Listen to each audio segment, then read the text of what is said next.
Assalamualaikum warahmatullahi wabarakatuh. Bagaimana kabarnya hari ini anak-anak? Semoga dalam keadaan yang baik-baik saja ya. Jika yang sedang sakit, cepat sembuh. Nah, sebelum kita memulai pembelajaran hari ini, alangkah baiknya kita berdoa terlebih dahulu. Berdoa menurut kepercayaan masing-masing, dimulai.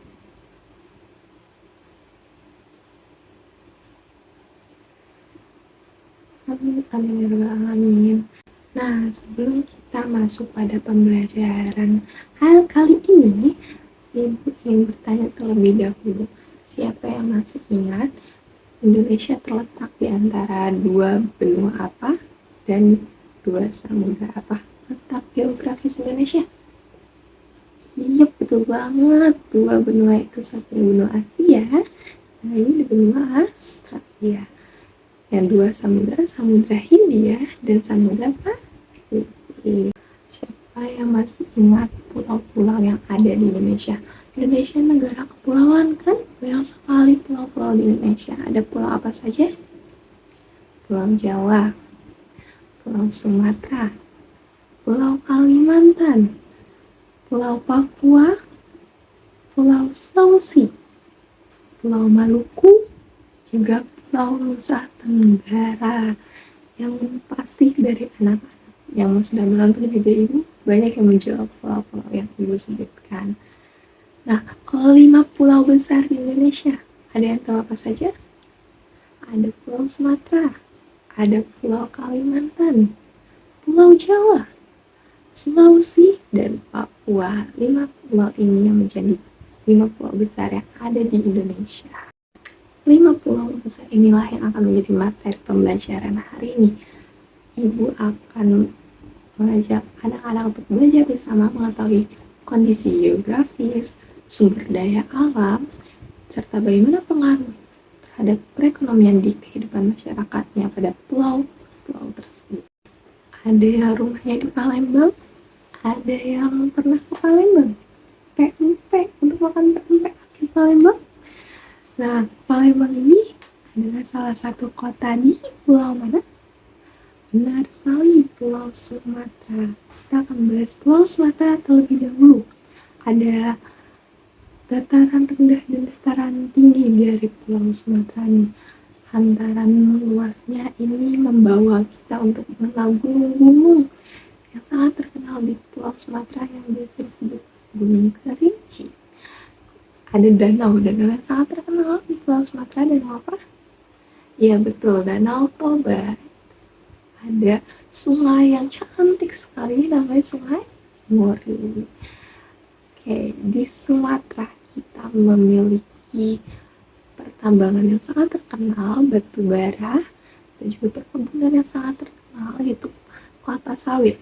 Batu bara dan kelapa sawit menjadi sumber daya alam yang cukup besar, menjadi sumber perekonomian dari masyarakat untuk menjalani kehidupan sehari-hari.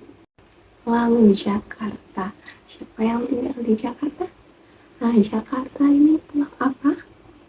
Seperti sekali, Pulau Jawa. Nah, bagaimana kondisi geografis di Pulau Jawa? Kondisi geografis di Pulau Jawa ini terdiri dari dataran rendah dan dataran tinggi. Dataran tingginya ada pegunungan yang sempat terdapat. Contohnya ini ada pegunungan yang sempat terdapat. Pegunungan apa? Pegunungan Dieng. Kemudian ada gunung yang terkenal yaitu Gunung Semeru. Ada dataran rendah seperti Sungai Citarum dan Sungai Bengawan Solo yang cukup ikonik dari Pulau Jawa. Lalu bagaimana sumber daya alamnya? Sumber daya alamnya ini ada batik yang dari serat-serat begitu ya, itu menjadi salah satu sumber ekonomi masyarakatnya, dan juga ada menanam padi gitu, padi untuk di sawah menjadi salah satu sumber ladang pekerjaan yang ada di Pulau Jawa. Kemudian tempat yang akan menjadi ibu kota kita yang baru nih, yaitu ada di pulau mana? Betul sekali, Pulau Kalimantan. Pada saya tahu ya, keren sekali.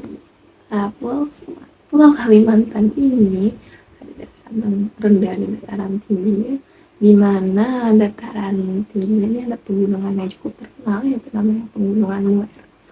Lalu ada dataran rendah sungai yang sudah tidak asing lagi untuk anak-anak, mungkin ya sudah pada banyak yang tahu, yaitu Sungai Mahakam. Lalu bagaimana dengan sumber daya alam ya yang ada di Pulau Kalimantan? Ada kayu yang menjadi sumber daya alamnya sendiri dari perhutanan, yang kayu ini akan dikembangkan untuk menjadi barang jadi lainnya yang di sumber penghasilan dari masyarakat di Pulau Kalimantan begitu ya. Kemudian juga ada minyak bumi yang berasal dari Pulau Kalimantan ini seringkali menjadi sumber dari perekonomian yang ada di masyarakatnya, bidang pertambangan begitu ya. Itu menjadi salah satu untuk masyarakatnya bekerja itu menghidupi perekonomiannya. Kemudian ada Pulau Bunaken. Ada yang tahu Bunaken di mana? Pulau Sulawesi. Ada yang berasal dari Pulau Sulawesi sedang menonton video ini? Nah, Pulau Sulawesi terdiri dari dataran rendah dan tinggi, yang dimana dataran tingginya ini ada gunung bernama Sesean, kemudian ada Pegunungan Klabat, kemudian ada Danau Tondang, kemudian ada Sungai Walanai yang merupakan dataran rendahnya. Kemudian bagaimana sumber daya alamnya? Ayo, ada yang tahu? Ya, sumber daya alam yang terkenal dari Sulawesi yang menjadi sumber perekonomian di masyarakatnya ini ada cengkeh, kopi, kemudian ada kokoa. Tiga bahan ini juga menjadi sumber daya alam yang kuat untuk menghidupi perekonomian di masyarakatnya. Sumber-sumber ini berasal dari perkebunan begitu ya. Perkebunan di Sulawesi ini cukup mempengaruhi kondisi geografisnya, yaitu dataran tinggi yang mempengaruhi adanya perkebunan untuk sumber penghasilan di perekonomian kehidupan masyarakatnya sehari-hari. Kemudian pulau yang paling timur kita nih, ada pulau apa? Betul, Pulau Papua. Siapa yang sudah pernah ke Papua? Ibu kebetulan belum pernah nih. Semoga ada kesempatan ya kita untuk ke Papua, kita mengeksplor Papua gitu. Nah, di Papua ini ada dataran tingginya yang terkenal, yaitu Pegunungan Jayawijaya. Kemudian ada Lembah Lembah Bailem, kemudian juga ada Sungai Mambareo. Nah, apa yang terkenal? Ya, ada terkenal di Papua, ada yang tahu? Ya, Raja Ampat. Ada yang pernah ke Raja Ampat? Ini sumber daya alam ini menjadi sumber daya alam yang ada di Raja Ampat menjadikan tempat ini sebagai destinasi ya, keindahannya menjadi sumber perekonomian dari masyarakatnya begitu. Dan sumber daya alam yang terkenal juga dari Papua apa? Pertambangan nih berkilo-berkilo. Betul sekali, emas. Pertambangan dari emas ini menjadi sektor atau bidang pertambangan yang cukup membantu ya, cukup mendukung untuk perekonomian di masyarakat Papua. Akhir pembelajaran kali ini, Ibu ingin anak-anak berlatih nih untuk memahami, untuk memastikan pemahaman akan materi kondisi geografi, sumber daya alam, dan dampak pada perekonomian masyarakatnya di 5 pulau besar Indonesia. Nah, Ibu ada 3 pertanyaan. Yang pertama ini pertanyaannya, sebutkan 5 pulau besar yang ada di Indonesia. Kemudian yang kedua, sebutkan kondisi geografis di 5 pulau besar tersebut. Yang nomor 3, sebutkan sumber daya alam yang ada di 5 pulau besar tersebut beserta pengaruhnya serta dampaknya pada perekonomian di kehidupan sehari-hari masyarakatnya. Soal akan Ibu taruh juga di deskripsi yang bisa anak-anak gunakan untuk berlatih gitu ya, memantapkan materi pada pembelajaran kali ini.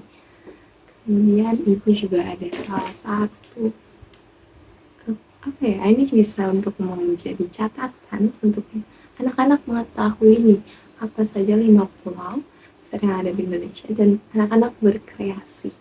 Ini adalah lembar pendapat anak-anak download, ada di link deskripsi, nanti ibu taruh. Nah ini seperti ini. Sini ada bentuk satu, terus ada seperti ini tulisannya 5 pulau besar yang ada di Indonesia. Nah bawahnya ini ada gambar-gambar ya, ada gambar 5 pulau besar yang ada di Indonesia. Ini Indonesianya. Anak-anak bisa menulis pada kolam ini pulau apa nih yang ada di gambar sini. Anak-anak juga bisa menebalkan gambarnya setelah didownload. Kemudian anak-anak bisa mengisi tulisan ini pulau apa, dan di sini dengan belakangnya gambar pulau ini. Kemudian ada satu tempat yang tersisa, anak-anak bisa mengisi dengan bagaimana pembelajaran tentang materi ini. Apakah anak-anak sudah mengerti, apakah anak-anak rasa memahaminya dengan baik, atau ada yang perlu aku belum mengerti dengan baik, aku harus menonton lagi nih untuk mengerti, atau aku tetap mengeksplor untuk lebih memahami. Hadiahnya akan seperti bunga setelah digunting seperti ini. Anak-anak sangat berkreasi ya dengan ini, bisa ditempel di buku anak-anak atau ditempel di meja belajar untuk mengingat 5 pulau besar yang ada di Indonesia. Nah, karena kita tadi sudah berdoa memulai pembelajarannya, ibu mau nanya dulu, kesimpulannya seperti apa? Gimana pembelajaran hari ini? Apa saja materi yang anak-anak dapatkan? Anak-anak bisa ya untuk menulis di komentar apa yang sudah didapatkan dari video pembelajaran hari ini. Ya, semoga pemahamannya ibu yakin sih anak-anak memahaminya dengan baik. Nah, kita berdoa terlebih dahulu ya sebelum kita selesai pada pembelajaran kali ini, karena kita tadi memulai dengan doa. Doa menurut kepercayaan masing-masing dimulai.